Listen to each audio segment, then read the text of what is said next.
Today, I'm joined by Dr. Jodi Blinco, the creator of Yoga Cowgirl, a brand that blends the grit and spirit of the cowgirl with the transformative practices of yoga. Jodi is a longtime educator and coach who spent over 20 years helping people grow, lead, and reconnect to what matters most. But what I love most about her story is how she's made her business feel truly her own. Bold, playful, and totally unforgettable. In this episode, we talk about what inspired Yoga Cowgirl, how Jodi found the courage to carve out such a unique niche, and why embracing authenticity can make marketing so much easier. If you've ever worried that standing out might mean turning some people away, or if you're craving permission to do things your own way, you are going to feel so encouraged by this conversation. So let's dive in. I'm Susanna Reicher, digital marketing expert with over 20 years of experience, turned yoga teacher, turned six-figure online business owner. 10 years ago, I flew to Bali for a yoga teacher training, fell in love with the island, and decided to build an online business so I could live there. Can't be that hard, right? That decision launched me into an adventure bigger than I'd ever imagined. Over the last 8 years, I've guided over 1,000 yoga teachers and hard-led coaches how to launch and sell their digital offers, build their brand and websites, and build a profitable online business. In this podcast, I share real proven strategies and the exact steps that work. Whether you're just starting out or ready to scale, we'll dive into everything from creating offers your students can't resist to making digital marketing work for you.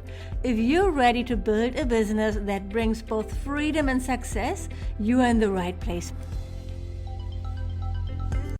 Jodi, welcome to the Blissful Biz podcast. I'm so excited that you're here. Thank you. Thank you for having me. I'm excited to be here. Let's start with the name, right? So Yoga Cowgirl. I think that's so bold and so unforgettable. What inspired it, and how did you know it was the right direction for you? Yes.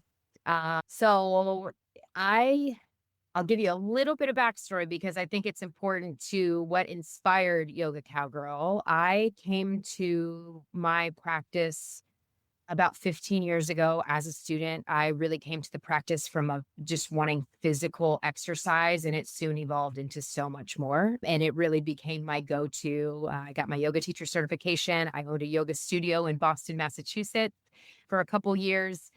And I share this because when I owned the studio, I really wanted to bring the practice to as many beginners as possible in a way that was accessible for them. Because I think owning a studio, whether it's virtual or brick and mortar studio, one of the challenges is growth and continuing to grow your client base. And so I found that a lot of times what would keep beginners out of the studio is just that fear and fear of, am I good enough? Can I do these poses? Can I make it through the class? And fear in anything holds us back as human beings, or it can hold us back. Fast forward after I was, had the studio traveling, I stopped teaching. And so I really wanted to get back into the teaching space or offering yoga in all of its forms.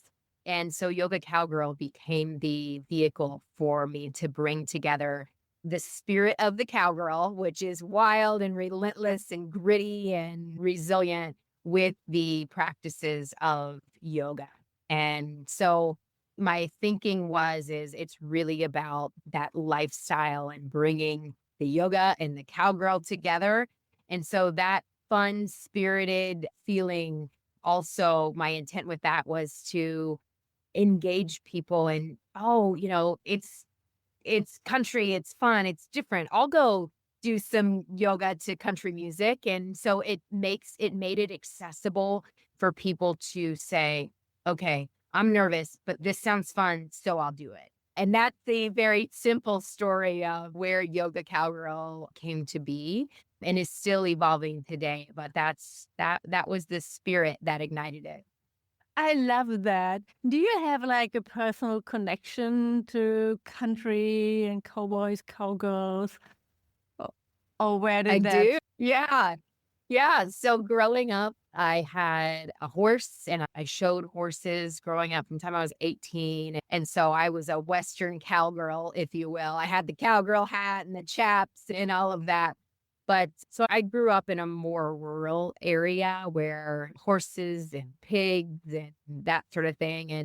And then when I went off to college and the first part of my career, I kind of broke away from that. But now I met my forever cowboy years ago, and so he's born and raised Texan, and he really brought me back to those roots of just what I grew up with, and I think where that authentic spirit of mine is, and so we live on about 8 acres. We have 8 big longhorn cows and chickens and goats. And we have 2 horses that are rescue horses and a rescue dog named Gnarly. So I would say that my now living in Texas, my cowgirl roots are re-inspired. And then living with married to my cowboy, it's all kind of full circle for me.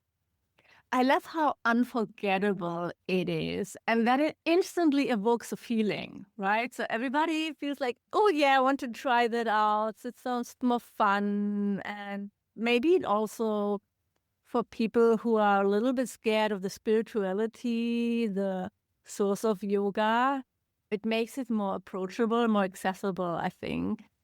Yeah. Yeah. So I think Yeah. it's a really amazing niche, and it sounds like it's really aligned for you. And you probably know as well, so many yoga teachers struggle with niching down or with choosing a clear identity online. What gave you the courage to lean into something that's so different and that's also like Yeah. personal? I think, that the finding the niche or the space can be really challenging. And my journey with that, I think, has been just as much personal as it is for the brand. And I think as you go through your own personal evolution journey where we have these moments where we seek approval from others, we do what others do because that's what you're quote unquote supposed to do. It's what's socially acceptable. So we follow suit, but it doesn't ever feel necessarily completely aligned.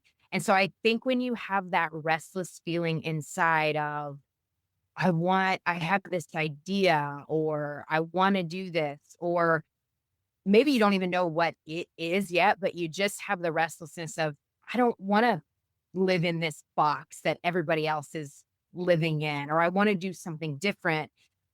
For me, was just as much part of my personal journey of connecting deeper to who I was authentically instead of trying to be what I was quote unquote supposed to be. Or, I think we've all fallen victim to that at many points in our lives. And so when connecting to that authentic version of you, like who you are, it's that alignment, right? Coming into alignment with you, I for me, sparked that courage and that willingness to say, okay, I'm going to put this out there and let's see what happens. It might completely flop. And chances are, with anything new or evolving, it takes on many different versions of itself, just like we do. It's always going to evolve, right? Any brand. But Yes. was there any fear of not being taken seriously, from the yoga Oh, yeah. police, or of alienating certain people? I definitely. And I knew then, and I still have this thought now of those that are in the yoga community and have been in the yoga community for years may look at it as, well, that's silly. Like why that cheapens the practice or it doesn't fully present what yoga is about. And for me, because I knew I was really working to reach that population of people that wanted to try it, wanted to try something new. That I remember our very first Yoga Cowgirl experience. I had the sound bowl up on the stage with like these cactuses in the back, and I played the sound bowl.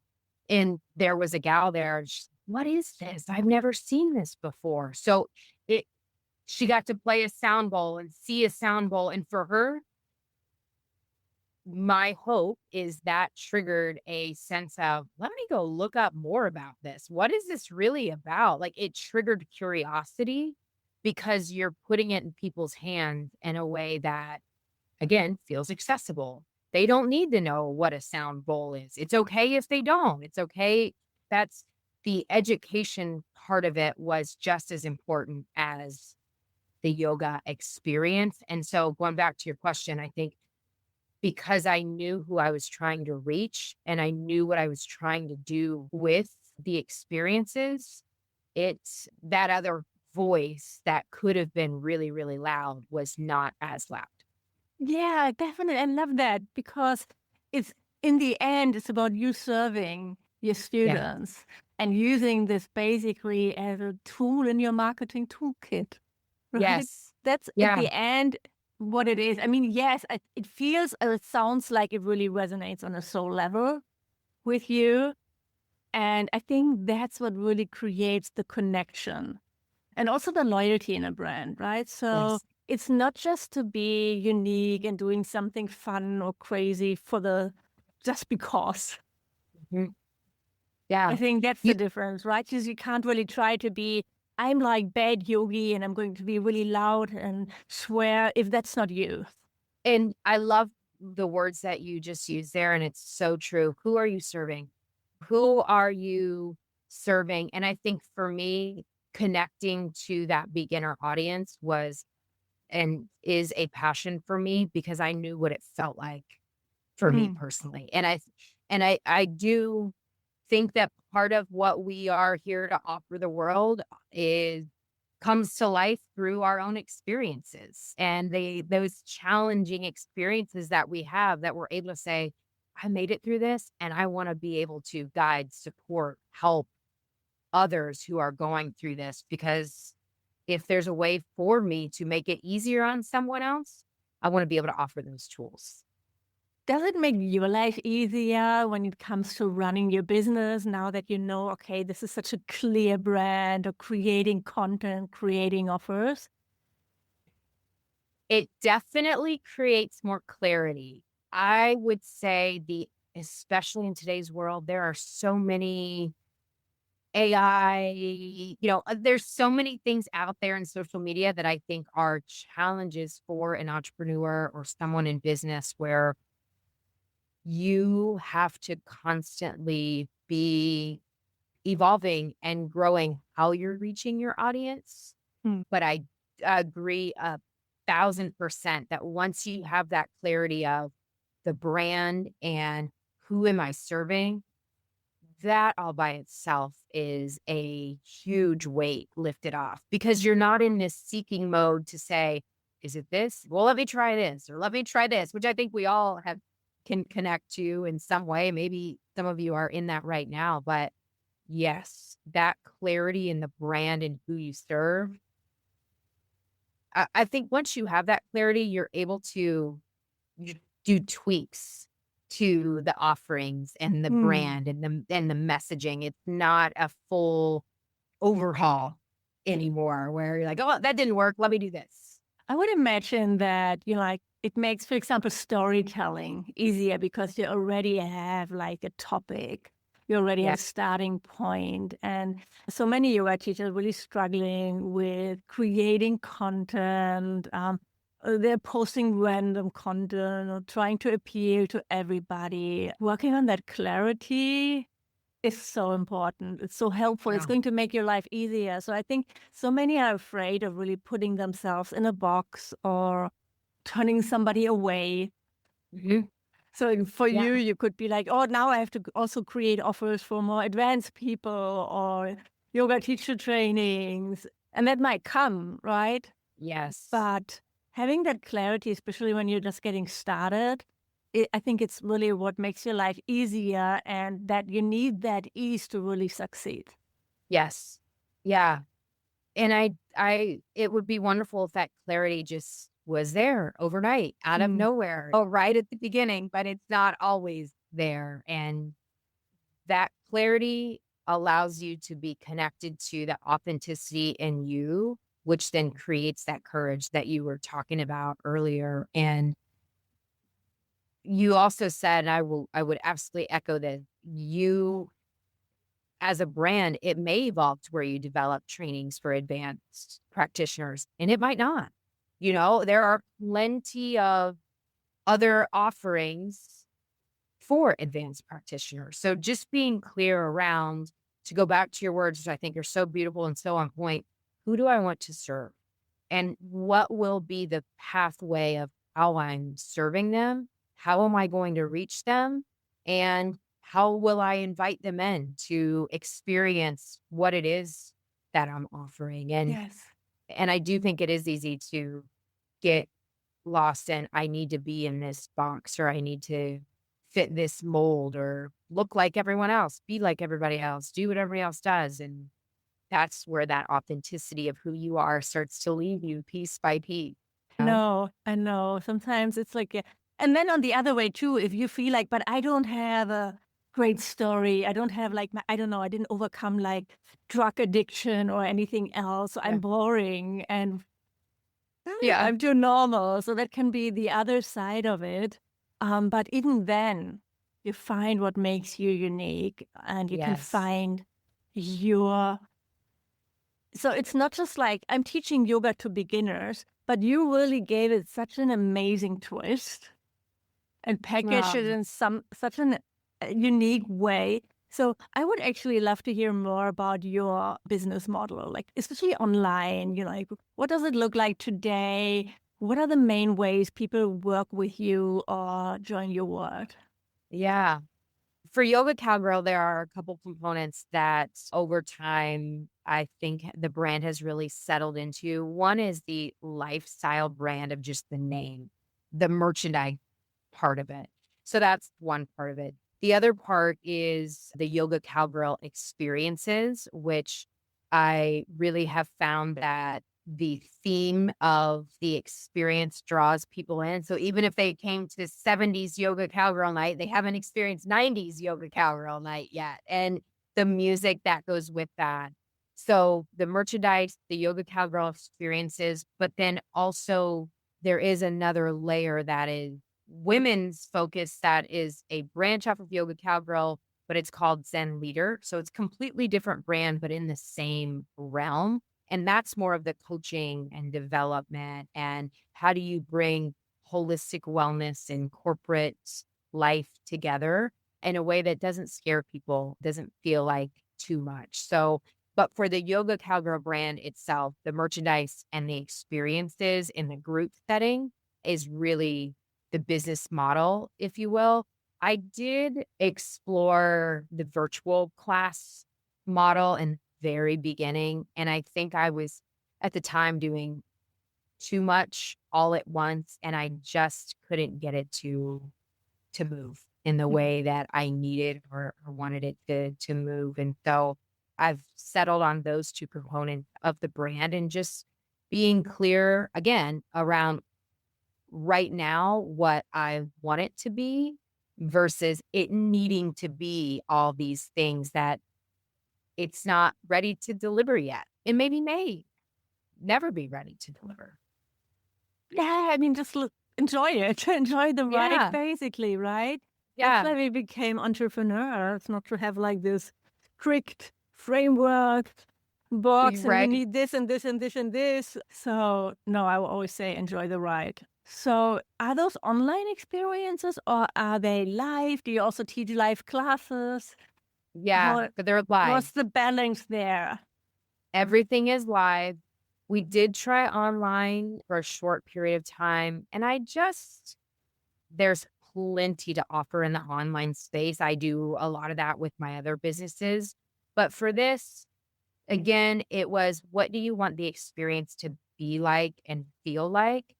And being in Texas, it was the perfect there's plenty of people moving to Texas that want to experience that spirit, if you will. And so no, there aren't any online offerings right now. I don't know that I'll go back to that again for this brand and this model, but because there's something to be said for that face to face experience for what I want it to be and do. I can imagine, definitely. I mean, I love online businesses, so I can imagine an online business for everybody that I meet. That's my Yeah. passion.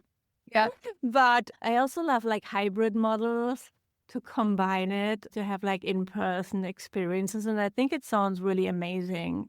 And it's also fun that, I mean, like, you got in touch here to be like on an international podcast to talk about your brand, Yeah. right? Yeah. So, I mean, my listeners are really everywhere. There are probably also a few in Texas, but not the majority. Yeah. Well, and I think it's a very unique and amazing opportunity to have the chance to share globally and so much larger than Texas.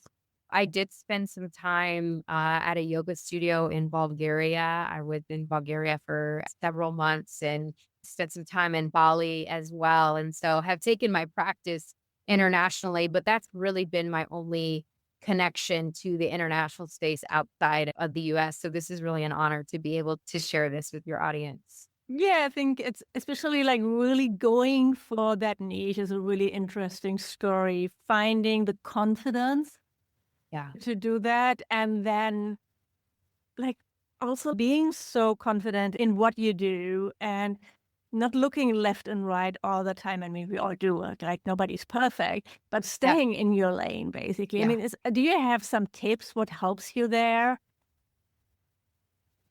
Great question. And I do think that is I know for me, that's an ongoing check and balance because the second I feel like, oh, I'm good, I got this figured out, that's usually when, that voice starts to creep in or that comparison starts to creep in. So I would say, in yoga, we practice presence and being connected with yourself and going inward and not to sound cliche or oversimplify it, but I think that's the first place to start is to notice when you're looking to the left and looking to the right and when you start to chase something outside of you versus being grounded in here within you and really just tapping into that voice. And I know that's way easier said than done. And there are a million things that take us off track with that. And sometimes that comparison voice can get really loud, but coming back to the practice really and noticing, am I chasing something? Am I listening to a voice that's way over here? Am I in comparison mode? Or am I aligned and centered with what am I trying to bring to the world? What am I offering? Who am I serving? And staying grounded in that voice, you know, that monkey mind, if you will, when it's all over the place and it's running all over the place, coming back to just that internal presence and voice and guidance of what am I trying to accomplish? What am I trying to create? And holding just as much space for the person over on the right or the left that's doing their own thing in their creation, and being okay that that looks different. Acknowledging when they might be doing something that you're like, I really like that. I'm going to incorporate that to my model in this way. So not closing it out, allowing it to offer what it can offer, but knowing when you're not grounded in you. Yes, definitely. I think for me, it's such a learning curve as well. I'm such a fast decision maker, and for me, it's very, very fast to move in a direction that turns out to be the wrong direction. Yeah. Yeah. I do always learn, so it's okay. But the biggest learning has been just to take more time making Mhm. decisions and to slow down and to try to Mhm. do, I have to do this, I have to do this, or get excited about things. Can you share, do you have some rituals or practices in your life, in your business to connect to your presence? I would love to tell you that I do this 30-minute meditation every day, and I don't. I I do carve out time in between meetings throughout the day to just sit Mm. and to I my office at home is right in front of this beautiful window and beautiful view, and so I do take time to just sit and be present and look out the window because that helps me to calm the noise. I have my space when I'm at home has a crystal bowl right there. I have my yoga mat spread out behind me. So when I do have breaks in between, just moving and with no set of I need to do 3 downward dogs or any of that. I just move and breathe and allow the practice to do what it's really designed to do. Within my business, I do have all around me, I have intentions written out on Oh, note cards or sayings that either over the years I have found to really connect with. One is I've had this for years, whether it was on my laptop or on a window. It says, "The world is conspiring in my favor." And while that sounds very self-serving, it's a reminder that, hey, no matter what is happening, it may appear like it's not working in your favor right now or on the surface, but just trust that all the pieces are there. They're lining up, they're falling in. You might not always know how, why, or when, but it's okay. The world is conspiring in my favor. And so I have notes all around me that when I look up, I see one of those notes and it gets me if I'm falling out of alignment or if I'm struggling that day, it's a nice reminder all the way through. And then I do write down and I check in with this often. I have a handwritten note in one of my journals, but also I keep it in the notes on my phone. So if I'm not right there with my journal, maybe go to my phone and look at what is my focus for quarter one this year, quarter two, quarter three for my business? Where am I channeling that energy? Because that also helps me in moments where if I'm running too fast or making quick decisions to say, does this align with where I'm at right now? Or does that fit in quarter four? Because I think that's also a very real challenge as entrepreneurs, as running businesses. We want to run fast, we want to run hard, we want to move quick. And that's not always a bad thing at all, but sometimes if there's not a mapped out, okay, this is again where I want to channel my energy for the next. These are the 3 things that I'm going to channel my energy in this quarter. If it doesn't fit in there, doesn't mean that it's not ever. It's just not right now. I need to stay focused on this part of my work. So those would be business rituals that I would say offer me a lot of grounding and peace and clarity. Going back to that clarity. I think that's Uh, beautiful. And I think you're selling yourself short when you say, oh, but I don't meditate every day. And come on, you're like an animal farm, a cowboy. Fine. flowers, my flowers outside. I love my flowers. We have flowers Yes. everywhere. So yeah. No, definitely. I think, yeah, it doesn't have to be like this fixed ritual that you do every day, Yeah. but to have that practice of listening in and trusting your intuition. I mean, because that what guides you. For example, when it says, I want to do all the things, or you're getting distracted and you want to do this now, and just sitting in what is really guiding this. Maybe it's like fear of putting your offer out that tells you you now have to work on your new website, Yeah. for example. That doesn't mean that Yeah. it's really the best decision to move your business forward. So Yeah. why do you want to do what you want to do right now? Yeah. What's not on your strategic plan, Yes. right? Yeah. Yeah. So to have that awareness, basically, I think that's a beautiful thing when we practice yoga, that we learn that awareness on the mat and then it suddenly takes over It does. everything else in your life. Yes.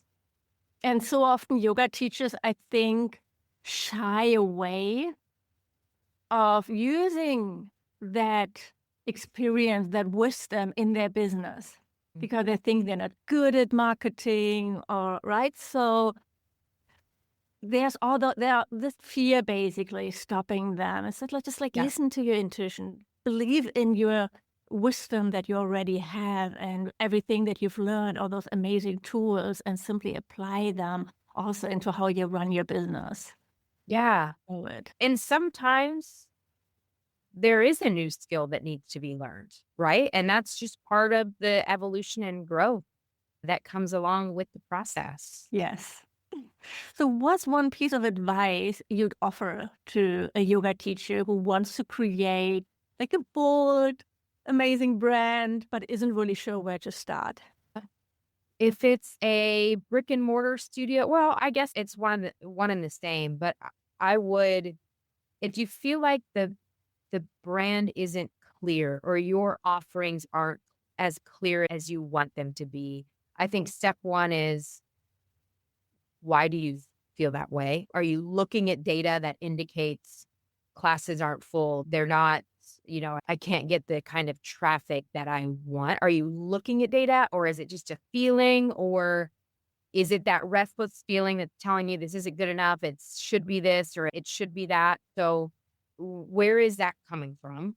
And then being able to validate, yeah, I'm not getting the kind of traffic that I want in these classes, or I don't feel like my offerings are clear, or I've gotten feedback that my offerings aren't clear. So starting from a place of reflection with data to be able to validate whatever's going on in here. Because then I think that will offer a sense of clarity internally to say, yeah, this isn't just a feeling. I was able to get feedback from my students, from peers, or people that I have in my entrepreneur circle that tell me, okay, this feeling is a direction that I need to take some action on. And then from there, being able to connect to deeper, who am I? What do I want to offer to the world? And who am I offering that to? And continuing to rework that. Don't feel like you're going to come up with the answer all in right now, and that's okay. But getting yourself down a certain path, I think, is the starting point there. And if you are in a brick and mortar studio, being able to look at the geographic area around you, if it's a 20-mile radius, 25-mile radius, where do you have opportunities in your community to offer classes that maybe aren't being offered, but that you feel really called to share and offer? What is your expertise? Is your expertise with beginners? Is it with a certain part of the body? And then really building your messaging around your offering. And again, I know that sounds maybe oversimplified, but when you think about who you are, what you want to offer, where is your area of expertise? And as you said earlier, it doesn't have to be a trauma that you went through or something that you really struggled with. It could just be that you really love educating on chakras. You really enjoy playing the bowls and you want to offer a sound bath experience. Like, what is it about you that you feel really passionate about? Because that's what's going to channel through in your Oh, offering. that's so true. I think it's definitely your energy and your passion Hmm. needs to be there. It can't just sound great on paper. And I think also, I think your example really is an inspiration to think a little bit outside of the box and to be creative and to create that offer that nobody else has ever thought of and be a bit bolder and don't be afraid of the yoga police, Yeah. but just Yeah. do your thing. Do your Yep. thing because that's how you serve the world. I mean, we want to reach more people and really give yoga to everybody. So there need to be different ways to experience it or to just like get to know it basically, the Yeah. practice. Yeah. There was this quote that was shared with me several months ago from a professor in Southern California, and she teaches a lot of psychology courses. And she said to me, Human beings are exquisite detectors of BS." And I share that because that goes back to that authenticity piece where somebody might not get what you're doing, but if you're passionate about it and you're all in, that's what's going to come through. That's the energy that's going to come through. And the other side of that is true. If you're not completely sold on it or you're having your own struggles with it, that's going to show up in the energy somewhere and human beings are going to sniff that out. So if you're showing up as you and you're all in on what your offering is, people gravitate to that. Human beings gravitate to passion and energy and just people in their own authenticity. And so it doesn't matter what the yoga police say or what so-and-so is doing. If you're all in here, that's what's going to be the offering to the world. And that, as you said, that's what helps to shift and change and transform the world. I think that's a beautiful wrapping up. Thank you so much. So what's next for Yoga Cowgirl? Yes. So next for Yoga Cowgirl, we are in the stage of transitioning and updating the website, updating our merch, and getting a whole new set of wellness experiences out there for the local community in North Texas. And we've learned a lot along the way and have plenty ahead of us to kind of reshape and reframe and bring back to the community. So just level 2 of Yoga Cowgirl 1, the next level. Oh, that sounds fun. Yeah. Yeah. For me, at least, because I love tinkering with websites and branding. So where can our listeners go to connect with you? So right now, either Yoga Cowgirl on Instagram or Dr. Jodi Blinco on Instagram. Our website is yogacowgirltx.com, which again will be revamped here shortly and ready for you to see everything that Yoga Cowgirl is up to. What's the timeline? I think we have a hard launch. I was just talking with the designer 2 hours before I met with you, mid-July, July 15th, I believe. Okay, the episode probably comes out before, so you check it out and then you go back and check it out again. And I add links to the show notes. Yes. Thank you, Jodi. That was so much fun. Thanks for sharing your story. I really appreciate you taking the time. And I'm wishing you all the best and lots of yahoos and fun. Yeah. Thank you for having me. It was a pleasure. Thank you for tuning in to today's episode of the Blissful Biz podcast. If you found this helpful, I'd love it if you hit subscribe and left a review on Apple Podcasts. It helps other yoga teachers and coaches find these strategies too, and it would mean the world to me. It really makes a difference.